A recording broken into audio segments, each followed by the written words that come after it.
जय हिंद दोस्तों, स्वागत है आपका अपने यूट्यूब चैनल सागर के टेक में। तो दोस्तों, एनएमडीसी मेंटेनेंस असिस्टेंट और फील्ड अटेंडेंट के लिए आज से हम जीके की क्लास स्टार्ट कर दी गई है। ठीक है, तो दोस्तों अगर चैनल पे नए तो सब्सक्राइब कर देना और साथ ही बेल आइकन को भी प्रेस कर देना। तो देखिए, कर्नाटक के सबसे पहले हम यहाँ पे कुछ थियोरेटिकल नॉलेज यहाँ पे जान लेंगे, फिर उसके बाद उसके कुछ जो है एमसीक्यू हम लगवाने वाले हैं। ठीक है, और देखिएगा जो आपका एग्ज़ाम है उसमें यहाँ पे ऐसी बात नहीं है कि जो आपका जो बेल्लारी डिस्ट्रिक्ट है उससे यहाँ पे आपके क्वेश्चन बनेंगे। ठीक है, तो उसमें जो है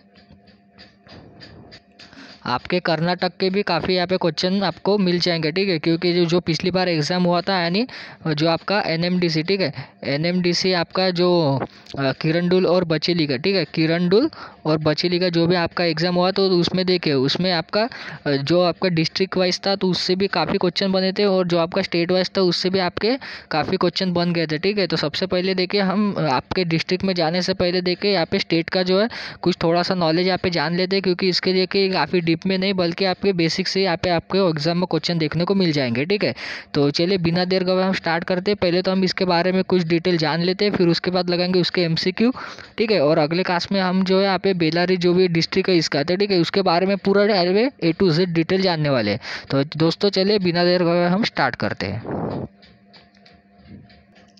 तो देखिए, इस साइड में आपको जो है कुछ क्वेश्चन दिख रहा होगा और इस साइड में उसका आंसर है। ठीक है, यहाँ पे क्वेश्चन है, यहाँ पे आंसर है। तो ये जो है ये काफ़ी कबार यहाँ पे पूछ लिया जाता है कि उसके जो जिस भी स्टेट में आप फॉर्म फिल किए हैं तो उसके बारे में उसका पहला यहाँ पे सीएम कौन था, फिर उसकी यहाँ पे कैपिटल पूछ ली जाती है, फिर उसकी स्थापना कब हुई थी। इस तरह के क्वेश्चन जो है काफ़ी बार पूछ लिए जाते हैं। उसकी राज्यसभा की सीटें वगैरह बहुत से क्वेश्चन आपके बन जाते हैं। ठीक है, तो पूरा हम इस वीडियो में यहाँ पे जानने वाले हैं, फिर उसके बाद कुछ एमसीक्यू भी हम करेंगे। तो देखिए, सबसे पहला हमारा क्वेश्चन यहाँ पे कर्नाटक की स्थापना कब हुई थी। देखिए, जो आपकी कर्नाटक था राज्य, तो उसकी स्थापना हुई थी आपकी 1 नवंबर 1956 को उसकी स्थापना हो गई थी। ठीक है, तो देखिए ये आप याद रखना, और जो मैं आपको पॉइंट नोट करवा रहा हूँ उसको भी आप नोट करते चलिएगा। फिर देखिए, पूछा गया है कि कर्नाटक की राजधानी कौन सी है। तो देखिए, कर्नाटक की राजधानी कौन सी है। कर्नाटक की राजधानी आपकी बेंगलुरु। ठीक है, बेंगलुरु इसकी यहाँ पे राजधानी हो जाएगी। साथ ही देखिए, पूछा गया है कि कर्नाटक की राजकीय भाषा क्या है। तो देखिए, ये भी क्वेश्चन काफ़ी कबार पूछ लिया जाता है। जो भी आपका अगर देखिए कर्नाटक का जो भी स्टेट एग्ज़ाम होते हैं तो उसमें भी काफ़ी कबार पूछ लिया जाता है। तो कर्नाटक की जो आपकी राजभाषा है तो वो होती है आपकी कन्नड़। ठीक है, कन्नड़ वो इसका राइट आंसर हमारा हो जाएगा। देखिए, अगला क्वेश्चन पूछा गया है कि कर्नाटक के पहले मुख्यमंत्री। तो देखिए, ये भी क्वेश्चन काफ़ी इंपॉर्टेंट है। तो यहाँ पे पूछा गया है कि कर्नाटक के पहले मुख्यमंत्री कौन थे। तो देखिए, पहले मुख्यमंत्री कौन थे, तो वो थे आपके श्री के चेगलाराय रेड्डी जी। ठीक है, श्री के चेगलाराय रेड्डी जी तो यहाँ पे कर्नाटक के पहले हमारे मुख्यमंत्री थे। ठीक है, तो ये भी आप याद रखना कि ये भी काफ़ी बार पूछ ले जाते हैं कि कर्नाटक के पहले मुख्यमंत्री कौन थे। तो चलिए अगले क्वेश्चन में देखते हैं। पूछा गया है कर्नाटक के पहले राज्यपाल कौन थे। ठीक है, हमने ऊपर देखा था कि कर्नाटक के पहले मुख्यमंत्री, तो अब पूछा गया है कि कर्नाटक के पहले राज्यपाल कौन थे। तो देखिए, कर्नाटक के कौन थे पहले राज्यपाल, वो थे आपके श्री जयचामराजा वोडेयार बहादुर जी। ठीक है, श्री जयचामराजा वोडेयार बहादुर जी तो आपके जो पहले राज्यपाल थे कर्नाटक के। फिर पूछा गया है कि आपका कर्नाटक का राजकीय पशु कौन सा है। तो देखिए, ये पशु पक्षी ये भी क्वेश्चन आपके बन जाते हैं, क्योंकि ये जो है सब बेसिक के क्वेश्चन है जो आपके कर्नाटक के बारे में आपको एग्जाम को देखने को मिल सकते हैं। ठीक है, तो इसको स्किप मत कीजिएगा, सभी आप नोट करके चलिएगा। पूछा गया कर्नाटक का राजकीय पक्षी, तो हो जाएगा आपका हाथी। ठीक है, हाथी जो आपका कर्नाटक का राजकीय पशु है, पक्षी नहीं है पशु है। ठीक है, ये आप कंफ्यूज मत होइएगा। फिर पूछा गया है कर्नाटक का राजकीय फूल कौन सा है। तो देखिए, राजकीय फूल पूछा गया है, तो राजकीय फूल कौन सा है आपका, वो हो जाएगा आपका कमल। देखिए, अगले क्वेश्चन में हमें पूछा गया है कि कर्नाटक का आपका राजकीय पेड़ अभी पूछा गया है। ठीक है, पहले पशु देख लिया हमने, फिर देखिए फूल, अब पूछा गया है कि अब उसका पेड़ कौन सा है। तो पेड़ कौन सा है, वो है आपका चंदन का पेड़। ठीक है, चंदन का पेड़। तो देखिए, आपने अभी जो फिल्मों में भी दिखाया जाता है कि जो कर्नाटक में चंदन काफ़ी पाया जाता है। ठीक है, जिसे हम क्या बोलते हैं आपका रेड संदल भी बोलते हैं। इसी कैसे रेड संदल, ये काफ़ी महंगा होता है। ठीक है, आपने अभी फिल्मों में जो आई थी उसमें भी देखा होगा कि उसमें यहाँ पे चंदन की तस्करी के बारे में हमें दिखाया गया है। ठीक है, और देखिए अगला हमें पूछा गया क्वेश्चन, कर्नाटक का राजकीय पक्षी कौन सा है। तो देखिए, कर्नाटक का यहाँ पे राजकीय पक्षी कौन सा है, तो वो है आपका इंडियन रोलर। ठीक है, इंडियन रोलर जो है आपके कर्नाटक का राजकीय पक्षी है। कर्नाटक का क्षेत्रफल। तो देखिए, ये क्षेत्रफल भी काफ़ी कबार पूछ लिया जाता है। तो देखिए, इसमें ये जो क्षेत्रफल आपको दिया होगा तो कई किताबों में देखिए 1,91,793 मिल जाएगा फिर, या फिर कई किताबों में आपको 1,91,794 इस तरह से, या फिर 1-2 वर्ग किलोमीटर का आपको फ़र्क देखने को मिल जाएगा। तो देखिए जो मैं आपको मिडल में बताया हूँ, तो ये देखिए 1,91,791, तो ये जो है आप इसके नोट कर लीजिएगा, क्योंकि इसके अगर 1-2 वर्ग किलोमीटर का अगर आप में पास में डिफरेंस में मिल जाए तो ये आप टिक करके आइएगा, ठीक है। लेकिन ये जो मैं आपको बताया हूँ, तो ये मैं आपको गूगल से निकाला हूँ, तो ये काफ़ी परफेक्ट है, ठीक है, जो अभी फ़िलहाल में है इसका वर्ग किलोमीटर क्षेत्रफल, ठीक है। तो ये आप याद रखना।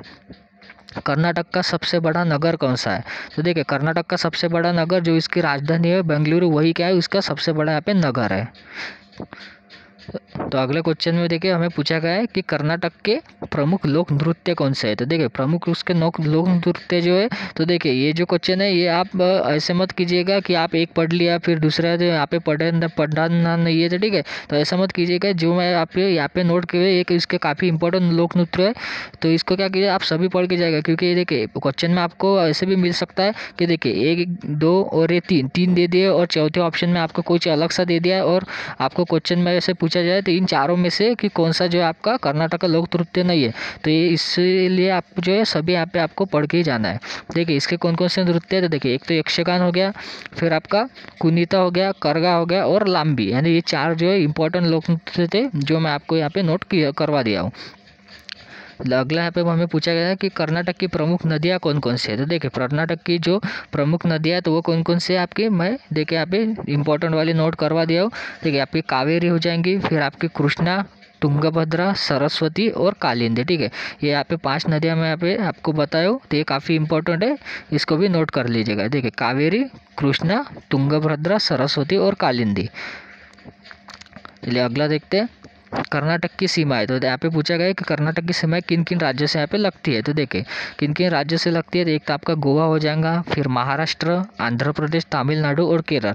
देखिए जो आंध्र प्रदेश, तमिलनाडु, केरल के साउथ साइड में आपको आ जाएंगे, ठीक है। तो 3 राज्य साउथ साइड के हो गए और 2 राज्य यहाँ पे वेस्ट साइड के हो गए, ठीक है, यानी गोवा और महाराष्ट्र, ठीक है। तो ये जो मैं आपको 5 राज्य बताऊँ, तो कभी कभार ये भी पूछ लिया जाता है कि कर्नाटक के राज्य, जो आपका कर्नाटक राज्य है, तो उसकी सीमाएं कितने राज्यों से लगती है, तो आप ऑप्शन टिक करके आइएगा 5, यानी इसकी सीमाएं जो आपके 5 राज्यों से लगती है। और कभी कभार पूछ लिया जाता है कि ऑप्शन में ये सब मान लो ये 4 राज्य दे दिए, ये 3 राज्य दे दिए और चौथा उन्होंने कौन सा भी मानो यूपी दे दिया, ठीक है। और आपको पूछा गया है कि इन चारों में से कौन सा राज्य है जो कर्नाटक की सीमा से नहीं स्पर्श करता, तो आपका आंसर कौन सा हो जाएगा, यूपी। तो इस तरह का भी काफ़ी क्वेश्चन बन जाते हैं, इसलिए जो है आप सभी जो मैं यहाँ पे नोट करवा दिया सभी पढ़ के जाएगा, क्योंकि आप एग्जाम में जो है कंफ्यूज नहीं होंगे। चलिए अभी अगला देखते हैं, कर्नाटक की प्रमुख कृषि उत्पादन। तो देखिए कर्नाटक में जो भी यहाँ पे खेती होती है या फिर देखिए फार्मिंग होती है, तो उसमें प्रमुख यहाँ पे कौन कौन सा उत्पादन लिया जाता है, तो वही मैं आपको पूरा यहाँ पे नोट करवा दिया हूँ। तो देखिए उसमें आज पे आ जाएगा, देखिए धान का यहाँ पे उत्पादन होता है, फिर आपका चावल हो गया, ज्वार हो गया, राई, बाजरा और मक्का, ठीक है। धान, चावल, ज्वारी, रागी, बाजरा और मक्का, ठीक है। यहाँ पे जो मैं 6 उत्पादन आपके बताओ, ये काफ़ी इंपॉर्टेंट, इसको भी नोट कर लीजिए, ठीक है। ये भी हम फिलहाल में देखिए कर्नाटक राज्य के यहाँ पे बेसिक से जो भी क्वेश्चन बन सकते हैं उनको डिस्कस करने वाले, यानी एक तरह से मान सकते कि उनके जो बेसिक फैक्ट है उसको हम यहाँ पे अभी डिस्कस कर रहे हैं, ठीक है। क्योंकि हम जो डायरेक्ट क्वेश्चन की तरफ नहीं बढ़े, क्योंकि अगर हम बढ़ते तो आपको सबसे पहले तो ये जान लेना की ज़रूरत है कि कर्नाटक राज्य है क्या और साथ ही उसमें क्या क्या इंपॉर्टेंट है, तभी हम यहाँ पे अच्छे से क्वेश्चन कर सकेंगे, ठीक है। और देखिए अभी अगला हमारा पॉइंट है कि कर्नाटक के प्रमुख पर्यटन स्थल कौन कौन से। देखिए ये भी इंपॉर्टेंट ही है, पर्यटन स्थल हमें पूछा गया है, तो कौन कौन सा आपके एक तो हो जाएगा आपका वृंदावन गार्डन, फिर आपका जो मैसूर पैलेस है, फिर आपका हम्पी जो है, और आपका गुलबर्मा, ठीक है। ये जो मैं आपको 5 पैलेस यानी 5 जो इम्पोर्टेंट पर्यटन स्थल है वो आपको नोट करवा दिया हूँ, वृंदावन गार्डन, मैसूर पैलेस, हम्पी और आपका गुलबर्मा, ठीक है। यानी कुल मिलाकर 4 में आपके पर्यटन स्थल में आपको बता दिया हूँ। तो चलिए अभी अगले कोई पॉइंट की तरफ बढ़ते हैं। तो वो है हमारा कर्नाटक के प्रमुख उद्योग हमें पूछा गया, ठीक है। अभी आप देखेंगे तो जो हमारा एनएमडीसी का पिछली बार हुआ तो देखिए जो उद्योग से भी काफ़ी क्वेश्चन बन गए थे, तो उन्हें यानी बनते कैसे थे देखिए, जो पूछते वो प्रमुख उद्योग में कि देखिए सोने की खदान कहाँ पे है, ठीक है। सोने की खदान प्रमुख, उसका फिर कार्बन कहाँ से वो निकालते, कोयला कहाँ से निकालते, इस तरह के क्वेश्चन काफ़ी बन जाते हैं यानी खदानों से। तो ठीक है, जो उद्योग के बारे में काफ़ी बार पूछ लिया जाता है कि कौन सा प्रमुख उद्योग है, इस तरह के भी क्वेश्चन काफ़ी बन जाते हैं। मैं पूरी पिछली बार के एग्ज़ाम का एनालिसिस किया हूँ, इसलिए मैं जो ये पॉइंट यहाँ पे ऐड किया हूँ उद्योग के बारे में, ठीक है। तो देखिए प्रमुख कौन कौन से उद्योग है इसके, तो इसके हो जाएंगे आपके देखिए सोना, फिर लौह खनिज, फिर आपका हो जाएगा तांबा, मैग्नीज, चूना पत्थर और आपका क्रोमाइट, ठीक है। ये जो आपको मैं 6 बताऊँ ये काफ़ी इंपॉर्टेंट है, क्योंकि ये देखिए ये ऐसा मत कीजिएगा कि आप एक पढ़ के चले गए और फिर आपको एक तो याद हो गया फिर यही आपके लिए चल जाएंगे, तो ऐसी बात नहीं है। देखिए इससे आपको जैसे आपको ऊपर 2-3 क्वेश्चन में भी बताया हो कि आपको 1, 2, 3 इस तरह से दिया जा सकता है, चौथे ऑप्शन में या फिर दूसरे ऑप्शन में ऐसे आपको अलग सा कोई उद्योग देकर आपको पूछ लिया जाता है कि 4 में से कौन सा नहीं है, तो देखिए तब आप फिर बहुत कंफ्यूज होगी। तो इसलिए जो भी मैं आपको यहाँ पे नोट करवा दिए सभी पढ़ के जाइए, ठीक है। चलिए अभी अगला पॉइंट हमारा देखते हैं।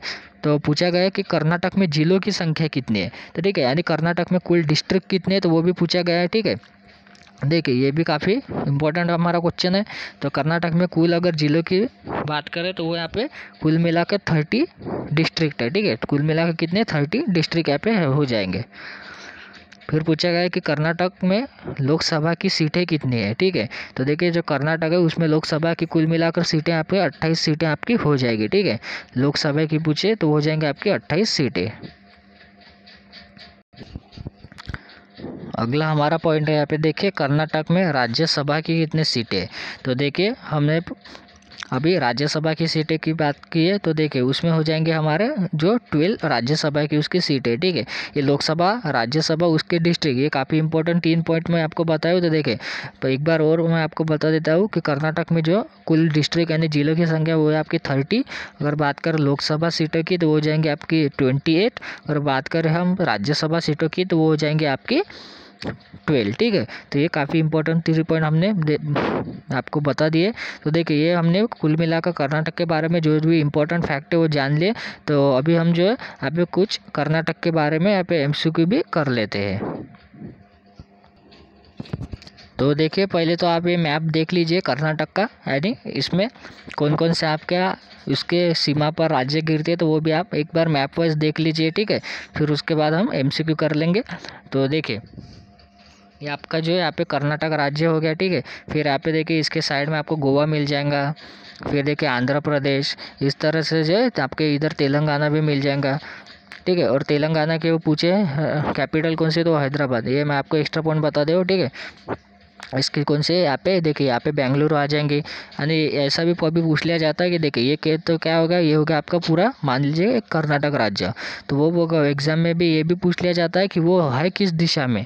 तो अभी देखिए कभी पूछ लिया जाता है कि जो आपकी कर्नाटक की राजधानी है यानी बेंगलुरु, तो वो है किस दिशा में, तो वो देखिए किस दिशा में हो जाएंगे। अगर ऐसे हम नोट करें तो देखिए ये हमारा हो गया नॉर्थ, ये हो गया साउथ, ठीक है, ये हो गया ईस्ट और ये हो गया हमारा वेस्ट, ठीक है। यानी हो गया इसको बोलेंगे उत्तर, ये दक्षिण, पूर्व और पश्चिम। तो देखिए बेंगलुरु किस साइड में गिरता है, तो वो गिरता है आपके दक्षिण पूर्व साइड में, ठीक है। दक्षिण पूर्व साइड में आपका आ जाएंगे, ठीक है, बेंगलुरु। तो इस तरह के भी क्वेश्चन काफ़ी बार बन जाते हैं। तो चलिए अब डिस्कस करते हैं कुछ एमसीक्यूज़ को। तो देखिए क्वेश्चन है हमारा पहला कि कर्नाटक का गठन कब हुआ था। देखिए सभी पॉइंट मैं आपको पढ़वा दिया हूँ, तो आप भी कमेंट में भी आंसर करते चलिए, ठीक है। ये तो काफ़ी मान लीजिए कि 1 लाइनर है, ठीक है। तो इसका वीडियो पॉज करते हुए भी आपको इसको देख सकते हैं। और साथ ही सभी पॉइंट जो है जब भी आपको मैं अभी ये जो भी 1 लाइनर क्वेश्चन बताऊंगा तो सभी पढ़ के जाएगा, स्किप मत कीजिएगा इसको, ठीक है। तो देखिए कर्नाटक का गठन कब हुआ, तो वो था आपका 1 नवंबर 1956 को। कर्नाटक की राजधानी कौन सी है, तो वो जो आपकी बेंगलुरु, ठीक है। और बेंगलुरु किस दिशा में पड़ती है तो वो अभी आपको कमेंट में बताना, क्योंकि मैं आपको अभी फ़िलहाल में बताया था। कर्नाटक का सबसे बड़ा शहर कौन सा है? तो देखिए सबसे बड़ा शहर पूछा गया है, तो जो इसकी राजधानी है, ठीक है, कौन सी? बेंगलुरु। तो उसमें है बेंगलोर। बेंगलोर क्या है? कर्नाटक का यहाँ पे सबसे बड़ा शहर हो जाएगा। कर्नाटक में कुल मिलाकर जिले कितने? तो देखिए अभी मैं आपको ये पॉइंट नोट किया, तो इसी तरह के क्वेश्चन आपको एग्जाम में देखने को मिल सकते हैं। तो देखिए कर्नाटक में कुल मिलाकर कितने हैं? तो वो हो जाएंगे आपके 30 जिले जो है उसमें, ठीक है। तो अभी आपको कमेंट में बताना है कि कर्नाटक में लोकसभा और राज्यसभा की सीटें कितनी है, ठीक है। अभी हम सब कुछ पढ़े थे, ठीक है। तो उस अभी आपको बताना है कि उसमें लोकसभा और राज्यसभा की सीटें कितनी है। चलिए अगला क्वेश्चन अभी देखते हैं। कर्नाटक में कितने विभाग है? तो हमें पूछा गया कर्नाटक में कुल मिलाकर कितने विभाग है? तो देखिए वो है आपके 4 प्रशासनिक उसके विभाग है, ठीक है। 4 प्रशासनिक विभाग जो है यहाँ पे कर्नाटक में आपको मिल जाएगा। कर्नाटक का सबसे बड़ा यहाँ पे जिला पूछा गया हमें, ठीक है। तो देखिए कर्नाटक में सबसे बड़ा जो जिला है तो वो कौन सा? आपका गुलबर्गा, ठीक है। गुलबर्गा जो यहाँ पे कर्नाटक का सबसे बड़ा जिला है, और इसी के नाम पर क्या है, अभी हमने पढ़ा था कि एक पर्यटन स्थल भी है, ठीक है, जो मैं आपको नोट करवा दिया था। कर्नाटक का सबसे बड़ा जिला पूछे तो हो जाएगा आपका गुलबर्गा। कर्नाटक का सबसे छोटा जिला कौन सा है? तो देखिए अभी हमने देखा था कर्नाटक का सबसे बड़ा जिला, और अभी पूछा गया सबसे छोटा जिला, तो वो जाएगा आपका बेंगलोर शहर, ठीक है। बेंगलोर शहर क्या है? कर्नाटक का सबसे छोटा जिला बोला है, ठीक है, जिला बोला है, शहर नहीं बोला है, ठीक है, जिला बोला है। कर्नाटक में किस जिले में की जनसंख्या सबसे अधिक है? तो पूछा गया कि सबसे अधिक जनसंख्या कर्नाटक के किस जिले में? तो हो जाएगा आपका बेंगलोर जो जिला है, ठीक है, उसमें कितनी है? तो हो जाएंगे आपकी 96,21,551 है इसकी क्या है? कुल मिलाकर जनसंख्या है, ठीक है। तो चलिए बढ़ते हैं अगले क्वेश्चन की तरफ। कर्नाटक की सबसे ऊंची चोटी हमें पूछा गया है, ठीक है। तो कर्नाटक की सबसे ऊंची चोटी कौन सी है? तो वो जाएंगे कि मुलयनगिरी, ठीक है। मुलयनगिरी जो है कर्नाटक के आगे सबसे ऊंची चोटी है। कर्नाटक में सबसे तेज़ी से बढ़ने वाला शहर कौन सा है? तो देखिए सबसे तेज़ी से बढ़ने वाला शहर जो है उसका हुबली, ठीक है। हुबली जो है इसका शहर है, ठीक है। तो हुबली जो इसका हमारा राइट आंसर हो जाएगा, यानी ये क्या सबसे तेज़ी से बढ़ने वाला यहाँ पे शहर है। कर्नाटक का प्रसिद्ध शहर कौन सा है? तो देखिए प्रसिद्ध शहर इसका कौन सा है? तो वो है आपका बेंगलोर, ठीक है। बेंगलोर जो इसका प्रसिद्ध शहर है। कर्नाटक का स्वच्छ शहर कौन सा है? तो देखिए सबसे स्वच्छ शहर की अगर बात करें कर्नाटक का तो हो जाएगा आपका मैसूर, ठीक है। मैसूर जो हमारा राइट आंसर यहाँ पे हो जाएगा, ठीक है। ये काफ़ी इंपॉर्टेंट पॉइंट है दोस्तों, इसको स्किप मत कीजिएगा, क्योंकि इसी तरह के जो बेसिक से क्वेश्चन आपको एग्जाम में देखने को मिल जाएंगे। क्योंकि पिछली बार के जो एग्ज़ाम हुआ था तो देखिए पूरा सब कुछ ऐसा बेसिक से वो पूछते हैं। तो देखिए कर्नाटक का सबसे शहर हो जाएगा हमारा यहाँ पे मैसूर। कर्नाटक का कुल क्षेत्रफल हमें पूछा गया है, तो देखिए इसको भी मैं आपको पॉइंट ए भी नोट करवा दिया था। तो कितना है हमारा? तो देखिए वो है हमारा 1,91,791, ठीक है, यानी 1,91,791 किलोमीटर स्क्वायर, ठीक है। ये जो हमारा यहाँ पर राइट आंसर हो जाएगा, यानी कुल मिलाकर कर्नाटक का ये क्षेत्रफल है। 2011 की जो जनगणना हुई थी, ठीक है। तो देखिए क्या पूछा गया कि 2011 के अनुसार क्षेत्र रैंक क्या है? तो देखिए क्षेत्र रैंक क्या है? तो इसकी क्षेत्रफल के दूसरे से आ जाएगा हमारा 7वें नंबर पर। तो दोस्तों आज के इस वीडियो में हम इतने क्वेश्चन डिस्कस करेंगे। तो अभी हमारे पहला वीडियो है तो ज़्यादा लेंथी वीडियो नहीं बनाएंगे। तो इसके जो आगे का क्वेश्चन है हम डिस्कस करेंगे हमारे अगले क्लास में, और साथ ही डिस्कस करेंगे कि जो बेल्लारी डिस्ट्रिक्ट है उसके बारे में पूरा A to Z डिटेल हम जानने वाले। तो दोस्तों आज के हमारे पहली क्लास आपको कैसी लगी? अच्छी लगी दोस्तों? तो साथ ही कमेंट में भी लिखते चलिए, और साथ ही लाइक भी करना दोस्तों, शेयर भी कर देना ज़्यादा से ज़्यादा दोस्तों तक। अगर चैनल पर नए दोस्तों तो चैनल को सब्सक्राइब करके बेल आइकन भी ऑन कर देना। और साथ ही दोस्तों देखिए अभी आपको बोलेंगे कि सर अभी एडमिट कार्ड भी नहीं आया, एग्ज़ाम का डेट भी नहीं पता चला, तो अभी मज़ा नहीं आ रहा पढ़ने में। देखिए ऐसी बात नहीं है, क्योंकि जब एडमिट कार्ड इसका आता है तो आपको देखिए ज़्यादा देर मिलती नहीं, ठीक है। 1 से 2 हफ्ते में आपका जो एग्ज़ाम कंडक्ट कर लिया जाता है। तो इसलिए पढ़ाई स्टार्ट कर दीजिए, क्योंकि इसका एडमिट कार्ड आने की अभी काफ़ी संभावना है, ठीक है। क्योंकि अभी आपका जो आप फॉर्म फिल के लिए थे तो वो सिर्फ ऑनलाइन ही हुआ था, ठीक है, ऑफलाइन हुआ नहीं था, ठीक है। तो जब इसके पहले की जो वैकेंसी थी उसमें ऑनलाइन भी फिल करना था, और साथ ही ऑफलाइन भी आपको पोस्ट वाइज भेजना था। तो इसलिए आपका पूरा प्रोसेस जो है ऑनलाइन होने के कारण जो है आप का एग्ज़ाम को काफ़ी जल्दी यहाँ पे कंडक्ट किया जा सकता है, ठीक है। जैसे मैं आपको पिछले वीडियो में भी बताया था कि आपका एग्ज़ाम कब तक हो सकता है, तो उसी के मुताबिक देखिए मैं यहाँ पे क्लास स्टार्ट कर दिया हूँ। तो आप भी ज़्यादा से ज़्यादा फ्रेंड्स को यहाँ पे जोड़िए, ज़्यादा से ज़्यादा आपके जो भी ग्रुप है उसमें भी शेयर करिए, ताकि जो है आपके जो भी भाई बहन या फिर दोस्त है तो उनका भी यहाँ पे फ़ायदा हो सके, ठीक है। तो चलिए दोस्तों, तो मिलते हैं हमारे नेक्स्ट अगले वीडियो में। जय हिंद।